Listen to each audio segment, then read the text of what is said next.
Olá pessoal, bem-vindos à nossa aula de número 9 do curso de Álgebra Linear. Nessa aula nós vamos resolver aqui alguns exemplos de subespaços. Tá? Nosso primeiro exemplo é o subespaço zero ou nulo. Então, dado um espaço vetorial V qualquer, se W é igual a zero, né, o subconjunto de V que contém somente o vetor nulo, então W é fechado na adição e na multiplicação por escalar, já que ele atende às duas condições, ou aos axiomas 1 e 6 de espaço vetorial. Então, o primeiro axioma, se nós somarmos um elemento com outro elemento, no caso é único, é o vetor nulo, o resultado vai ser ele mesmo, que indica que a adição produz um elemento que também está dentro do conjunto W. E o segundo axioma, que é a multiplicação por escalar, A vezes zero é igual a zero, independente do A, que também vai permanecer dentro do conjunto W. Então, isso é genérico, então eu posso pensar no subespaço nulo do espaço vetorial das matrizes, eu posso pensar no espaço nulo dos polinômios, posso pensar no espaço nulo em vetores de R2, R3, Rn. Eu sempre tenho como o subconjunto contendo o elemento nulo como sendo um subespaço vetorial. O segundo exemplo é o exemplo das retas pela origem, que passam pela origem de R2 ou de R3. Então, aqui eu vou ativar o pincelzinho, a caneta. Então, vamos pensar aqui nas retas que passam por R3, já que a generalização ela é muito semelhante. Então, eu tenho lá um sistema de coordenadas tridimensional. Vou fazer aqui de forma bem simples. Então, eu tenho lá as coordenadas x, y e z. Eu tenho um vetor V com coordenadas A, B e C. E aí, eu tenho uma reta que é paralela a esse vetor V, vou tentar fazer ela aqui da melhor forma, passando por um ponto P, que tem coordenadas x0, y0 e z0. Lembrando que a gente vê isso lá no curso de Geometria Analítica, estou só recordando aqui. Então, como é que ficam as coordenadas paramétricas da reta? Bom, eu tenho um x, que é igual a x0 mais a vezes t. Então, a coordenada em x do ponto mais a componente em x do vetor vezes o parâmetro. Eu tenho um y, que é igual a y0 mais b vezes t. Eu tenho um z, que é igual a z0 mais c vezes t. Isso aqui é uma reta R qualquer. Agora, quando eu estou pensando em subespaço de vetores, e nesse caso eu estou pensando naquele que passa pela origem, então, passar pela origem significa passar pelo ponto com coordenadas, origem, coordenadas 0, 0 e 0. Significa passar por esse ponto aqui.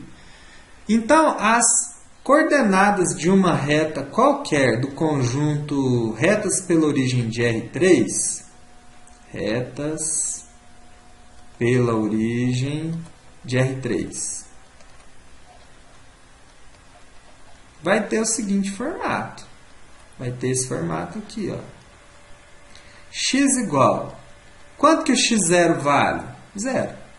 Mais A vezes t. Y igual a y0 mais b vezes t. y0 vale 0. E z igual a c vezes t. Então, serão vetores com esse formato, retas com esse formato. Então, vamos pensar aqui, Vamos pensar aqui em dois elementos desse conjunto. Então, vamos pensar aqui numa reta U qualquer, que tenha coordenadas, né, A1T, B1T e C1T, para x, y e z. Então, eu estou usando o índice 1 para diferenciar. Por quê? O que vai diferenciar uma reta de outra é exatamente o vetor que é paralelo a ela. E o vetor V, eu posso pensar nele da seguinte forma.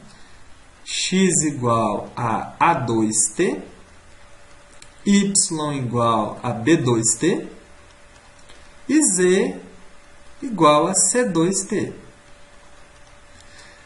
O primeiro axioma de subespaço me diz que a adição dessas duas retas tem que gerar uma reta, tem que ter como resultado uma outra reta que também esteja no conjunto. O conjunto que é esse é o conjunto de retas que passam pela origem de R3. Então, quando eu fizer U mais V, eu vou ter as seguintes coordenadas de reta. O mais aqui ficou muito feio, tá, pessoal? Dá uma melhoradinha aqui. Eu vou somar, né, A1T com A2T. Né? Se eu colocar T em evidência, eu vou ficar com A1 mais A2, que multiplica T. Se eu somar as coordenadas paramétricas em Y, eu vou ter B1 mais B2, que multiplica T. E as coordenadas referentes a coordenada Z dos pontos da reta vai ter por resultado C1 mais C2, que multiplica T. Lembrando que nós colocamos o T em evidência. E aí, pessoal, se eu olhar aqui, né, a soma com o meu x0, y0 e z0, x0, y0 e z0 valem, né, cada um deles vale 0. Então, essa reta aqui está em W, tá? Que é o nosso subconjunto. Então, vamos dizer aqui que W, né, o conjunto das retas que passam pela origem de R3. Primeiro axioma, ok, satisfeito. Agora, o segundo axioma, se eu pegar um A qualquer, aliás, não vou usar o A não, vou usar um K, né, porque eu já estou usando o A ali na coordenada do vetor, vai ficar confuso. Se eu pegar um K qualquer e multiplicar por um vetor, por exemplo, a reta U, o vetor U, o que eu vou ter? Eu vou multiplicar K pela coordenada em X. Então, eu vou ter X igual a K A1T. Vou multiplicar o K pela coordenada dos pontos da reta em Y. Vai ser K B1T.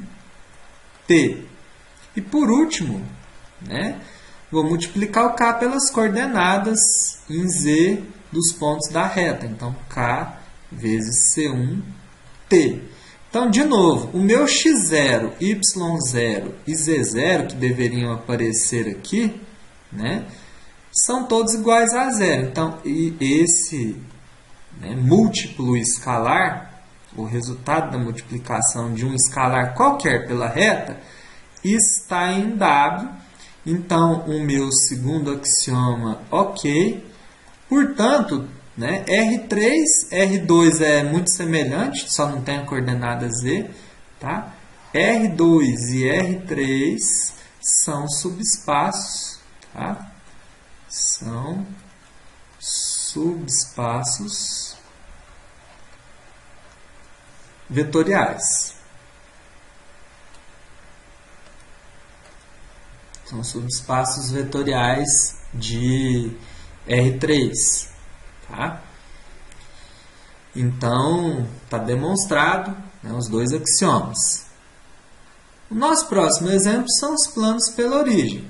Então, vamos lembrar como é que é a representação de plano. Então, dado um plano qualquer, vou desenhar aqui de modo bem grosseiro. Suponhamos que a gente tem aqui um vetor perpendicular a esse plano, aliás, ortogonal ao plano, essa é a palavra, né? É um vetor com coordenadas A, B e C. E um ponto pertencente a um plano, que eu vou chamar de ponto P, com coordenadas x0, y0 e z0. A equação desse plano ela é dada por A, que multiplica x menos x0, mais B, que multiplica y menos y0, mais C, que multiplica z menos z0, igual a zero. Só que aqui nós estamos falando dos planos pela origem. Planos pela origem de R3. Então, se esses planos passam pela origem, esse meu ponto P, as coordenadas dele passam a assumir os valores 0, 0, 0. Substituindo na minha equação do plano, eu passo a ter, né, planos pela origem de R3, vou chamar isso aqui de W, para facilitar a nossa vida. Então, a equação passa a ser dada por AX mais BY mais C vezes Z igual a zero. Então, se eu quero verificar que esse conjunto W é um subespaço de R3, né? Então, basta eu verificar aqueles dois axiomas, né? O axioma de adição de vetores e o axioma da multiplicação por escalar. Então, vou fazer aqui do lado. Tá? Vou separar aqui, dar uma organizadinha na nossa tela. Então, de novo, eu vou chamar aqui de U, o vetor que tem por coordenadas A1x mais B1y mais C1z igual a zero. Lembrando que o que vai diferenciar uma reta da outra são as coordenadas do meu vetor ortogonal ao plano. Então, eu tenho infinitos planos que passam pela origem, né? Assim como eu tenho infinitas retas que passam pela origem, que a gente viu no exemplo 2. Tá? E o que vai diferenciar é o vetor que é ortogonal ao plano. Então, para mim diferenciar um vetor do outro, que eu vou chamar de V, um segundo vetor, eu vou usar as mesmas letras, porém eu vou mudar o índice, né? A2x mais B2y mais C2z. Então, mostrando que vale o primeiro axioma, eu vou fazer a adição desses dois vetores. A adição desses dois vetores vai ser A1x mais A2x mais B1y mais B2y mais C1z mais C2z igual a zero. Tá? E aí eu posso colocar x em evidência, y em evidência e z em evidência. E aí eu vou ficar com A1 mais A2, que multiplica x, mais B1 mais B2, que multiplica y, mais C1 mais C2, que multiplica z igual a zero. Aqui eu preciso analisar se é uma reta, né, uma equação de reta não, de plano, se é uma equação de plano que passa pela origem. Veja que eu tenho aqui valores reais multiplicando, né, as variáveis x, y e z, né, que são as variáveis que vão me dar aí os diferentes pontos do meu plano. E eu não tenho, né, aquela forma x menos x0. Então, se eu tivesse x menos ou mais alguma coisa aqui em parênteses, né, essa reta não passaria pela origem. Né? O que eu tenho aqui é como se fosse menos 0, y menos 0 e z menos 0. Então, u mais v pertence a w. Então, o axioma 1 foi satisfeito. Ok. Ok para o nosso axioma da parte A, aliás, né? Parte A do teorema, ou o axioma 1 de espaço vetorial.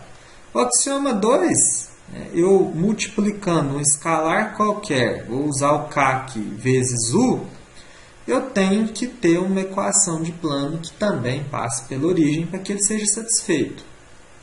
Então, multiplicar k por u é o equivalente a multiplicar k por A1x mais k, que multiplica B1y, mais k, que multiplica C1z, igual a zero. Né? Lembrando, quando eu multiplico a equação, né, como se eu fizesse isso aqui, ó, k que multiplica cada membro. Né?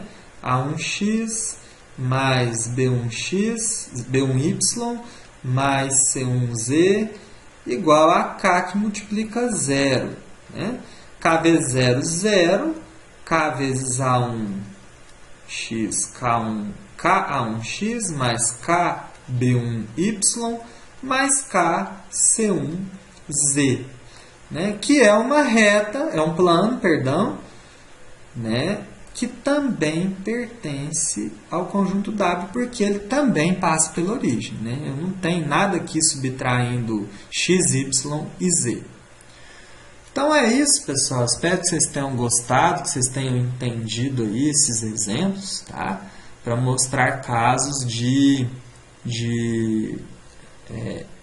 retas e planos que passam pela origem. Ah, faltou dizer o seguinte, né? Eu já estou encerrando a aula, encerrando antes da hora. Aqui essa tabelinha mostra para a gente alguns subespaços, tá, de R2 e de R3, que a gente até viu pelos exemplos anteriores.